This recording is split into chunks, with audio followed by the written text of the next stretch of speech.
잘 나가던 은행원이 돌연 숨졌습니다. 탁월한 업무 실적으로 초고속 승진을 거듭하던 50살의 센터장이었습니다. 전날 밤늦게까지 회식을 하고 온 뒤였는데요.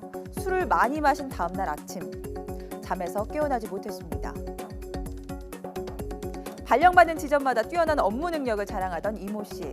고속 승진으로 지난 2013년 금융 1번지 서울 여의도의 금융센터장으로 발령받았는데요. 휴일도 쉬지 않고 고객들과 술자리와 골프 모임을 한 덕일까 전년도 실적이 부진했던 이 센터는 1등으로 껑충 뛰어올랐습니다. 하지만 연말 최종 평가에서 그 결과는 뒤바뀌었습니다. 2등으로 밀려났는데요. 이듬해 있던 인사에서 결국 센터장이었던 이 씨는 물론 직원 상당수가 승진하지 못했습니다. 상심이 컸던 이 씨, 마지막 회식에서 직원들에게 미안하다는 말을 쏟아냈습니다. 다음 날 잠에서 깨지 못한 이 은행원, 직접적인 사인은 알 수 없지만 급성 심근경색 때문으로 추정됐습니다. 유족은 근로복지공단에 연금을 신청했는데요. 과로 때문에 일어난 업무상 재해라는 주장입니다. 하지만 근로복지공단 측은 이를 거부했습니다. 사망과 업무 사이의 인과관계를 인정하기 어렵다는 판단에서였습니다. 자, 결국 이 문제는 소송으로 갔고 법원은 유족 측의 손을 들어줬습니다. 업무상 스트레스로 고혈압을 비롯해 기존 질환이 급격하게 나빠져 사망에 이르렀다고 본 겁니다. 업무상의 과로나 스트레스로 인해 근로자의 기존 질환이 자연적인 진행 속도 이상으로 급격하게 악화되어 사망에 이르렀다면 업무상 재해에 해당한다고 본 판결입니다. 고속 승진, 그 이면에 있었던 과도한 스트레스, 꼭 남의 얘기 같지만 않습니다. 법원의 이번 판결 어떻게 해석할 수 있을까요? 스튜디오에서 자세히 이야기 나눠보겠습니다. 네, 실적만 강조하는 사회에서 초고속 승진을 하던 한 은행원. 근데 승진에서 탈락했고 승진에서 탈락한 날 회식을 했다가 숨진 채 발견이 됐습니다. 자, 급성 심근경색. 원래 이제 고혈압이 있었다. 그래서 네. 이 근로복지공단에서는 이거는 직접 관련이 없다라고 판단을 한 거지만 네. 고혈압의 이 업무상 이 어떤 과도한 스트레스 이게 이제 같이 작용을 하면서 더 커졌다 이렇게 보는 거군요. 그렇습니다. 일단 그 산업재해로 인정받기 위해서는 이제 산업재해보상보험법의 요건을 충족해야 되는데요. 이 산재보험법에서 말하는 업무상의 재해의 그 정의가 이렇습니다.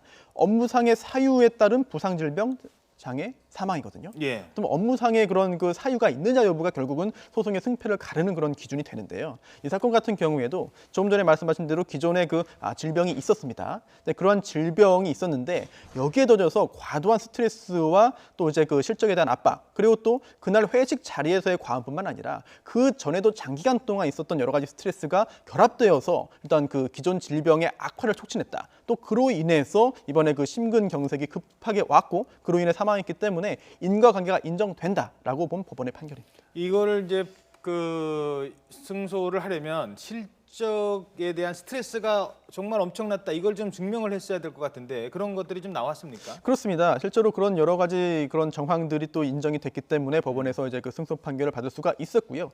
특히나 또 90년에 입사한 후에 이제 그 2013년에 그 해당 은행에 이제 금융센터장으로 모 지역 금융센터장으로 이제 이제 발령이 돼서 부임했는데 그 후에 이제 그 전에 실적이 좋지 않았던 그런 그 센터를 굉장히 실적을 좋게 만들었습니다. 예. 그 과정에서 굉장한 무리와 스트레스가 따랐고요. 그런 것들은 이제 그 주변의 진술이나 이런 것들이 많이 다 반영이 된 것으로 보입니다. 그리고 또한 당시에 또 사망하기 직전에 가졌던 회식 자리도 문제가 됐는데 당시에 또 이제 자신과 부하 직원들이 승진 누락 등에 의해서 굉장한 스트레스를 받았고 또한 평소의 주량보다도 훨씬 그런 초과하는 그런 음주를 했다라는 점까지도 전부 다 이런 산재 인정의 근거로 이제 판단했습니다. 그렇죠. 그날 술 마신 게 그냥 개인적으로 술 마신 게 아니라 그 같이 승진 탈락한 부하 직원들 위로해주고 본인도 위로를 받겠지만 그런 자리를 사실 그 센터장으로서는 마련을 하는 게 어쩌면 의무일 수 있기 때문에 그런 게 이제 인정이 된 것 같은데요. 네.